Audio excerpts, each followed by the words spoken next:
Hello once again, Star Wars and Unboxing fans. Welcome to another episode of Darth Tuba Star Wars Unboxing Show. I'm your host, Darth Tuba, with a huge box. Yes, for once, Entertainment Earth sent me a big box. Not a little box, not 10 little boxes, no, one big box. So I am excited, and I have no idea what I ordered. And you know, I want to address that. One of the things I want to kind of touch on, okay, I do know what I ordered, all right? It's just that I get so many emails saying, I get emails from Entertainment Earth that say, just a heads up on here's the status update of your orders. Then I get other ones from other places that say, your orders have shipped. And another one says, your order is delayed. You have to confirm the delay. I mean, it's all these different things that come up. And again, this is the new normal because you just can't find anything in the stores anymore. So you have to do this online. Well, frankly, all I do, for the most part, and I sometimes fail at it, is that I just keep track of what I ordered. Doesn't matter if it takes a month to come, a year to come, I just keep track of what I ordered. And then I take it off my list once it arrives, all right? But that also makes this kind of more fun for me to share with you because I don't even know what this is. I don't. I mean, I'm hoping it's more than one thing. I mean, I don't believe I ordered one thing. Oh, wait a minute. I think I did. I think I know what it might be because it's pretty big. So I think I know what I might have ordered that is this big. Yes. Okay. So now I am back to being kind of like, oh, I mean, don't get me wrong. I just thought maybe that they were going to ship like 5 figures at once or 2 figures at once but no, this was one item, one and only one, but it's pretty cool. Some of you might be seeing it already. All right, and good shipping. We have the Mandalorian helmet. Now, I have kind of started, those of you who have been watching my channel know, that I have really started to limit the type of collecting that I collect when it comes to Star Wars. I am limiting it to just, not every single thing under the sun. I am trying to pick and choose different things, and I do. I'm also in the process of cleaning out my collection and starting to sell things off. I started selling off some Legos. I've started selling. I'm looking into selling off some of all the old micro machines. I've taken care of that, and the reason for that is to make room, and to kind of cycle things out.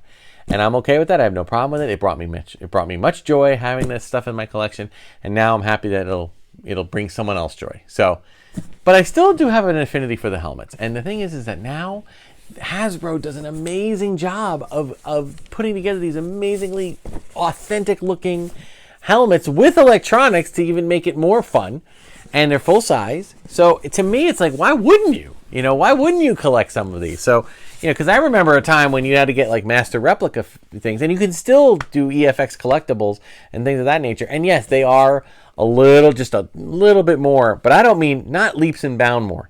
They're just a little bit more detailed. But these are amazing, and they're for sometimes 1/10 the cost of the high-end replicas. It just doesn't make sense to go any other way, especially if it's just something that you do because you're not sitting there trying to have the every single helmet, every single thing on display. So kudos to Hasbro Black Series for kind of doing that. Now, I don't know if this removable tactical light. Okay, so that does require 4 AA batteries. I will say this, at the moment of this recording, I don't know if I have 4 AA batteries. If I do, I'll give it a quick pause and get it in. But why don't we just start by just getting the specific unit out of the package here. It comes very well packaged. Ooh, nice. Okay. I think I'm going to just pull. It doesn't seem to want to come out. Now, let me do this. Get my instructions out here. Let me get my...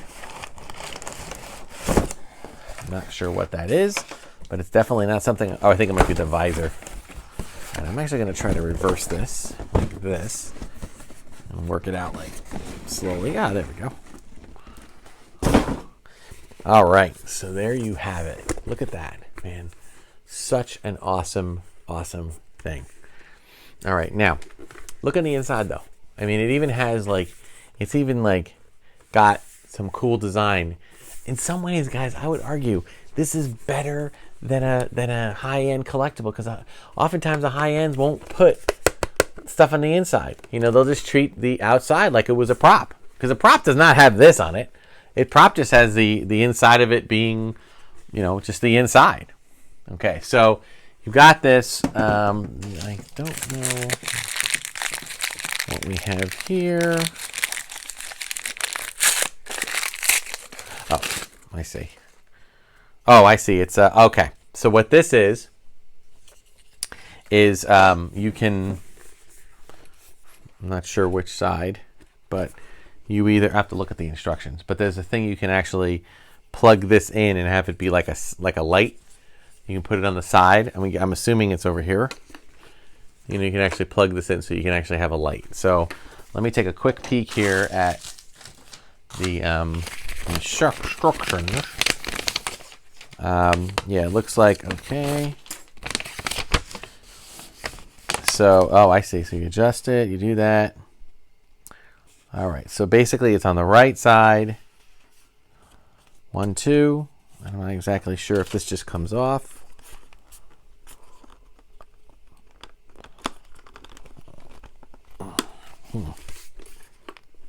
Nope, yep, it does just unpinch. Then you put that down and you replace it with its, and there it is. There it is.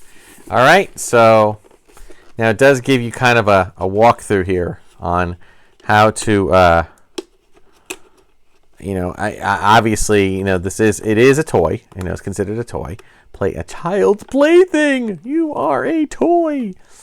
But nonetheless, you know, I think that they are very much aware that there's probably going to be a decent number of adults who are going to want to engage with this type of a, you know, role-playing device. So I'm going to just see if I can get this on. There it is. I don't know if you can hear me, but I think my voice is still working.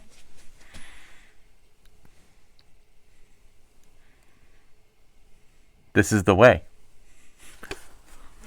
Oh, helmets sometimes give me a little claustrophobia, which is funny that I do like to collect them. All right, so it does require 3 AA batteries. So what I'm going to do is, if I find it, okay, I will be back in a second and show you this with the batteries in. If I don't find it, I will be back in a second with an apology. So here we go. Okay, so good news, bad news thing here. Good news, I found batteries. So yay. Bad news is that they don't really do much. There's a light up here. You can see there on the inside of the helmet, which when I put the helmet on, I don't even really notice it. Now I'm hearing some shaking and stuff there, which I don't know if that's a good thing or not. Sometimes I feel like it isn't. This I can't get to work at all. So, you know, maybe I'm feeling around, I'm seeing if this does anything different. Nothing. So, I don't even know if you can hear me say this, but so sadly, I will say that the light fixture here is a bit of a disappointment.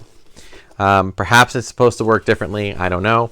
But until such time as I have a better understanding of that, I am going to take this out and replace it with its original thing, because I feel that the helmet is better looking with just the symmetry there. Okay.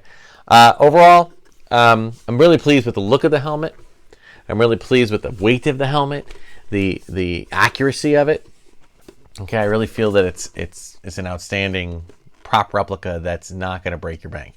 I think it was about $124, which, you know, for some is a little much, but, you know, when you consider that sometimes these helmets like this could go for as much as $1,000, $124 is very, very doable. So, and I do like the inside of it. I just don't feel like the electronics are really all that to write home about, and I don't quite get the reality behind that. There's no other information here about anything other than this light hold for display mode. It just doesn't want to do it. I held it up, and it didn't really work. So either I'm missing something or whatever. So I'm actually going to remove the battery from this and put it on display without it because I don't want the battery to erode.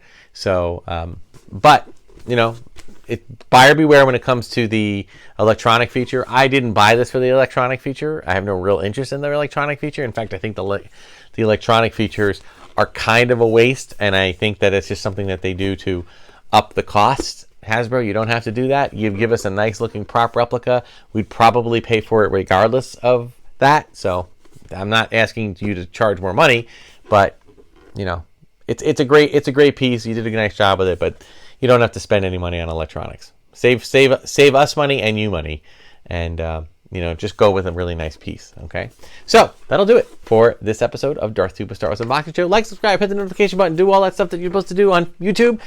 Check me out on Instagram and Twitter at Darth Tuba, Darth Tuba Star Wars Unboxing page on Facebook. And if you want to support the channel, check out the TeePublic store. The link to the store is in the description.